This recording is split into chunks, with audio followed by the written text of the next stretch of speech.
this Tuesday show, and I had my first shot today. Pfizer. I had that at 8 o'clock this morning. Knocked me out. 2 naps. Knocked me out. Not no, not sick, no fevers or anything, but no headache. But unbelievably sleepy. Fell asleep at 9. No, I'm sorry, at the quarter to 10 and at 1:30. Yeah, that's and I wanted to run like a deer today in nice weather, and I haven't been able to do it. So there you go, first shot. But I got it out of the way. Second one is forthcoming. Meanwhile, it's you and me now as we chat. First off, we had good news yesterday, and of course, that was the elimination of the Buffalo from the NCAA tournament. They knocked out Mr. Torrey. And I spoke to him later in the evening, and he was in the doldrums. He gets dour anyway. He's not a ball. They can win a championship. He's not a ball of laughs. He doesn't really quite let his hair down. But when I spoke to him, by the same token, he doesn't cry in his soup either. He's not that bad off a loss. But I did speak to him. Me, be nice. I let it sit for a while, and I called him when they were down 20 in the second half. I called him. I wanted to make sure he was okay. But that's the first good news piece of item was Colorado. Not hear another word out of Steve on this point guard who did nothing yesterday, or Tad Boyle, and how we can get him one-on-one anytime he wants. That's number one. Number two, we put Maryland out of its misery, and quickly. The Terrapins got destroyed by Alabama, which made Hayden, he's no longer a factor, so we're not going to deal with that either. So we had a nice daily double yesterday. And it's good to put it's good to put Torrey and Hayden in the same mix. Remember, they don't love each other anyway. Hayden was shut out by Steve with that Monday night Gab Fest that they were going to do after that Brown Jet game a couple years ago. Steve said no. So now they're in the same nest with Maryland and Colorado winning one game, but both going down very quietly in the second round of the tournament. And yes, I played into that beautifully. I bet Alabama, and I took Florida State. So I doubled down on both of them. So that made me happy. So we put those two away. Now, as far as the games are concerned, the Michigan LSU game was a very, very good game. And that's a good performance by Michigan because Michigan, we needed to see them tested, even without their best player, but we needed to see them tested. And they were tested on multiple occasions last night by a very good LSU team that had a lot of stars, a lot of good offense. They don't do things the right way in big spots, but they can score. They got a good offensive team. They got a lot of good players. And, Michigan was in trouble in the first half and was in trouble again in the second half and responded on both occasions. So we give Michigan some credit for that. A number one seed, and especially out of the Big Ten with all those teams going bye-bye. We all know about Illinois and Ohio State and Purdue, and the fact that Michigan was close to being in huge trouble without their best player, and they showed some resolve and bounced back and won a game going away. So let's give Michigan some credit there. That was a good win, and that was the best game of the night. Lapis, who's so queer, Lapis is very good on TV. It's weird. He's got a lot of energy, and I'm not just saying this because he's on with us, but he's got a lot of energy. He's entertaining. He's got a lot of energy. He's funny. He's short and sweet. He doesn't go on and on and on. He makes it simple. He's just and Catalon is a good announcer. That he's another guy that we don't spend a lot of time on. He's underrated. He's a good football guy, and not many people know who Andrew Catalon is. Does a nice job. That's a very good team. That's an underrated team on CBS. I know that sounds wacky bringing that up, and I don't want to sit there and sound like a homer for Lapis, but it's accurate. They are. I like watching those two do a ball game. They did the Iona-Alabama game this week. They've done games throughout the year. They've worked together now 2-3 years doing this NCAA tournament, and they had a very good ball game last night.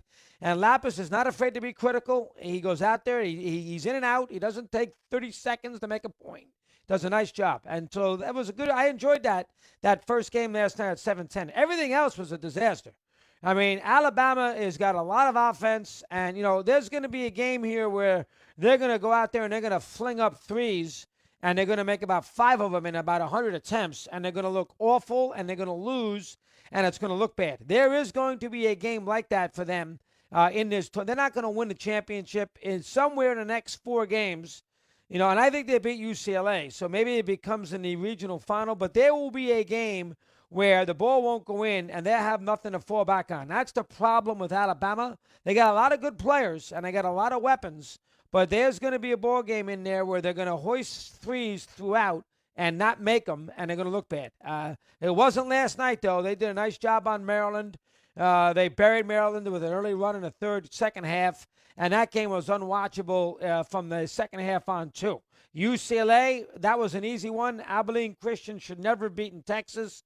They were dead in the water. They had no offense. UCLA, they could have won that game without any starter. That was a waste of time against Abilene Christian at 5 o'clock.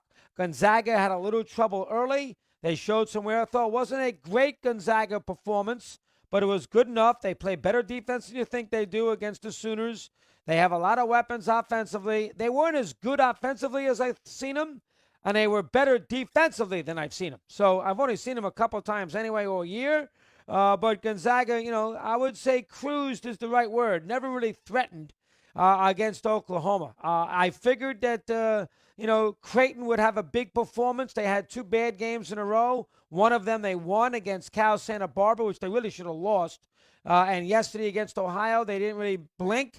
They buried them. Good job by Creighton getting into the regionals. They will get blitzed by Gonzaga in the next round. I don't see where Gonzaga is going to lose here.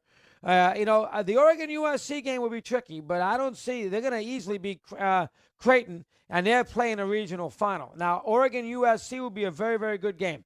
They played once in the course of the year. That game was in Southern Cal, and the Trojans won by double digits. USC last night handed Kansas, one of their worst losses in the history of the program. Kansas is all fouled up, a little bit like Virginia, with everybody in and out as far as COVID is concerned. 88-51 for Andy Enfield. Lapis had told us a couple weeks ago that he thought this was a big tournament for Enfield. Win a couple of games. He did that. And now USC will play Oregon there in the regional semi next Sunday night. That would be an interesting game. It's a West Coast game, but that would be an interesting game. Winner, of course, I think will get Gonzaga. And UCLA will play Alabama. And Michigan will play Florida State. Florida State, not a great offensive. It's typical Florida State. A bunch of unbelievably big athletes, bunch of men. They're not great offensively by any stretch of the imagination, but they rebound. They wear you out physicality-wise. They have a lot of toughness. They play very good defense, and they figure out a way to score 65, 70 points. They will lose to Michigan because Michigan's got physicality too. They'll lose to them, but that will be a tough game. Michigan's got better offense than Florida State, so I don't think Florida State's going to beat them. But Michigan will have to work hard to beat Florida State. So if you look at the regionals, in my eyes right now, and I am not the expert, but in my eyes right now, I think next weekend, next Monday and Tuesday, you're going to have Gonzaga. I think USC will beat Oregon. Gonzaga, USC. I think you're going to have Michigan, Alabama. I think you're going to have Baylor and Arkansas. And I think you're going to have Loyola against I think it's going to be Loyola Syracuse. I think those are going to be your regional finals. I like 3 of them. I don't love the Syracuse game, but I love the Baylor Arkansas game. Is a good game. Alabama Michigan is a very good game, and Gonzaga USC. I haven't seen a lot of USC. Has the potential to be a decent game. USC's got some physicality, got some size. I think those are going to be your regional finals. Now, as far as the game times are concerned, this is next Monday and Tuesday. Now, the game times are going to be interesting because they're going to be they're going to have, first off, that's going to be on Saturday and Sunday. Saturday, Oregon State will play Loyola at 2:40 CBS, and then Villanova will play Baylor at 5:15 CBS, and then TBS has the nightcap. Oral Roberts and Arkansas 7:25, Syracuse and Houston at 10. That will be the late game next Saturday. Next Sunday, Creighton and Gonzaga at 2:10. They're going to put Florida State and Michigan at 5 o'clock, mainly because of Michigan.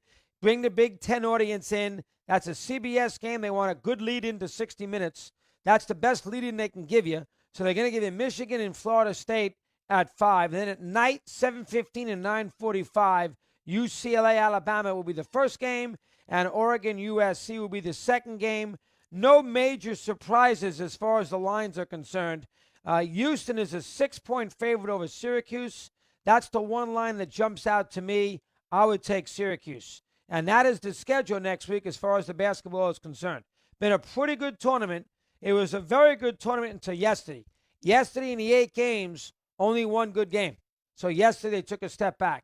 Now there's 16 left. You have games. Next week's a good sports week.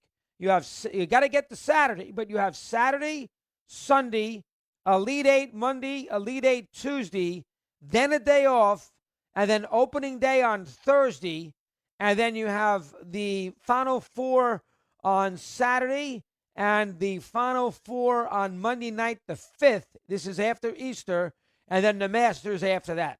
So you have regional semis and finals, a Final Four, and the championship game, the beginning of baseball, and golf in the next 2.5 weeks.